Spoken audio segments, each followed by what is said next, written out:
OpenAI just published something that shows the entire tech industry's been looking in the wrong direction. Forget the model wars, the real battle is happening inside your home. Last week, OpenAI revealed that it's deliberately positioning ChatGPT not as a tool for professionals or researchers, but as a family utility.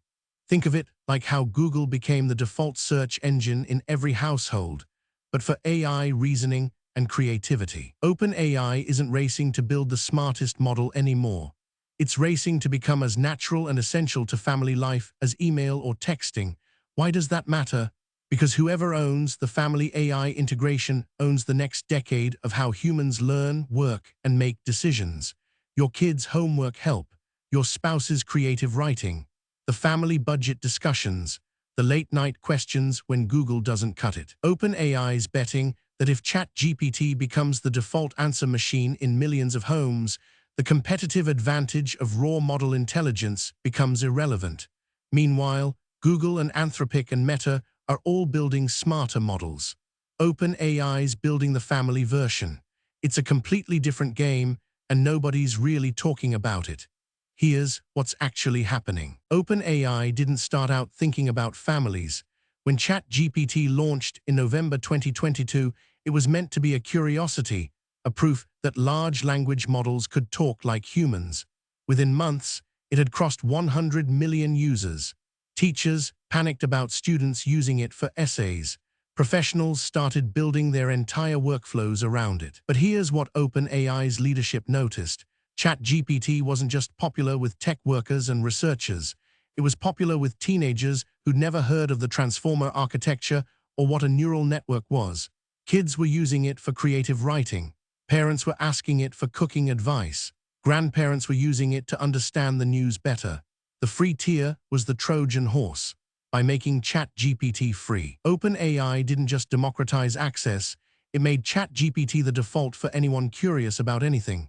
No login hassle, no credit card, just ask and get an answer.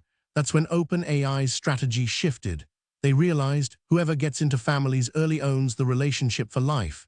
You grew up with Google Search. Your kids grew up with ChatGPT. They'll use it for school, work, relationships, decisions, basically everything. That's not a product advantage. That's cultural infrastructure.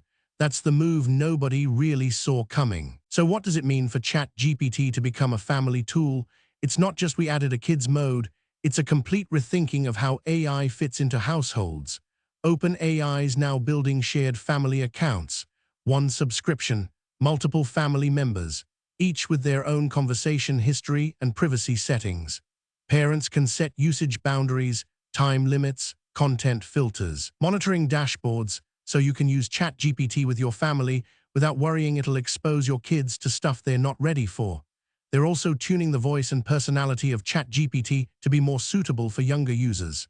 Not dumbed down, still smart, but gentler, more patient, designed to explain things in ways kids actually understand without feeling condescending. And crucially, OpenAI's thinking about family workflows. The family planning session where everyone throws in ideas. The late-night homework help without surveillance anxiety. The creative writing game where each family member builds a story together.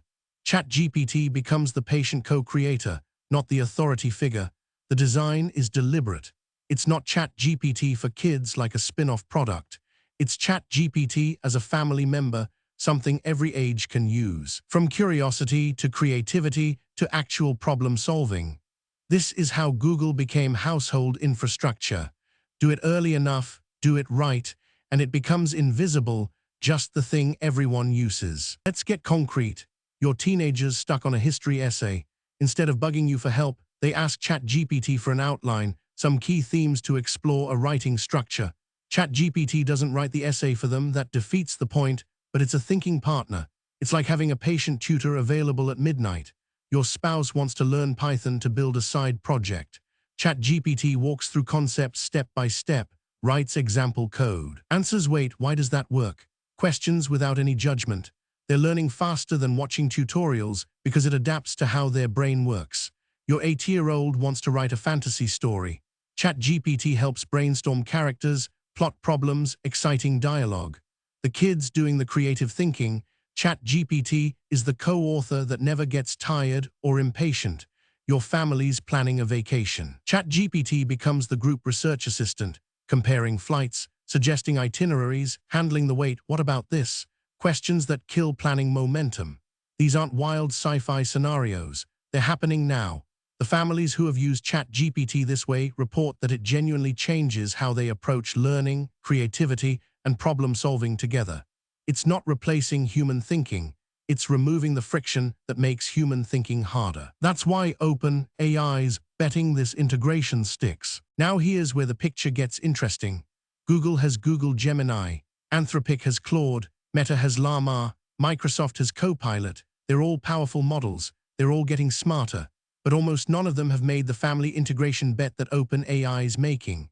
Google's approach is to embed AI into search and Gmail and Maps, useful but scattered. Anthropic's Claude is amazing for professional work, but it's not positioned as a family tool. Meta's Llama is open source, which is clever for builders, but it's not designed for household use. OpenAI's doing something different. It's saying, we're going to build the AI that becomes as mundane and essential as your refrigerator. Not the smartest AI, not the most advanced. The one you use on Tuesday afternoon without thinking about it. This is actually a mature business move. Instead of competing on benchmarks, where you're always playing catch-up with someone smarter and faster, OpenAI's competing on integration, on trust, on being already there when someone in your family asks a question. That's why Google became the search default, not because Google's technology was always the most advanced, but because it got into households first and made itself essential. OpenAI's following that exact playbook. And competitors are still arguing about whose model scored highest on some benchmark test. So what does it mean if OpenAI wins this bet and ChatGPT becomes the family AI? First, education changes. Your kids won't learn to research the way you did. They'll learn to frame questions to an AI, interpret answers, spot when the AI is wrong, and rebuild from there. That's a different skill set. Some educators worry it'll make kids lazy. Others think it'll make kids smarter because they'll focus on thinking, not typing. Either way, it's a generational change. Second, data. Every family conversation, every question, every creative brainstorm with ChatGPT, that's data OpenAI's learning from. It's how they'll make ChatGPT smarter and smarter. It's also data that raises privacy questions. How much of your family's decision-making do you want visible to an AI company? That's a choice every family will have to make. Third, influence. If ChatGPT becomes the default answer machine for millions of families, it's quietly shaping how people think, what questions they ask, what solutions they consider. That's not evil, it's just how it works when one tool dominates. Google's done this with search. Now it's AI's turn, and families need to understand that influence is real. None of this means ChatGPT is bad. It means families should approach this deliberately, with eyes open about what they are trading and gaining. If you want to try this with your family, here's what you need to know. First, sign up for a ChatGPT family account. Go to OpenAI's website, select the family plan option, and add family members. Each person gets their own login. Parents get a dashboard showing usage patterns so you can see what everyone's using it for. Nothing invasive, just time spent, rough topics accessed. Second, set the guardrails. OpenAI's built-in safety features. You can set filters that block certain types of content, put time limits on usage, so your 8-year-old isn't using it from 2 in the morning, and turn on safety notifications that alert you to unusual activity. Third, have conversations about norms. When is it appropriate to use ChatGPT? When should you solve a problem without it? That's a family call, not OpenAI's call. Some families say ChatGPT only for creative projects, not homework. Others say homework's fine as long as you're learning, not cheating. The tool doesn't make those decisions for you, you do. And finally, keep learning together. As your family uses ChatGPT more, you'll discover workflows and uses you didn't expect. Your teenager might use it for job interview prep. Your spouse might ask it to explain an article they don't understand.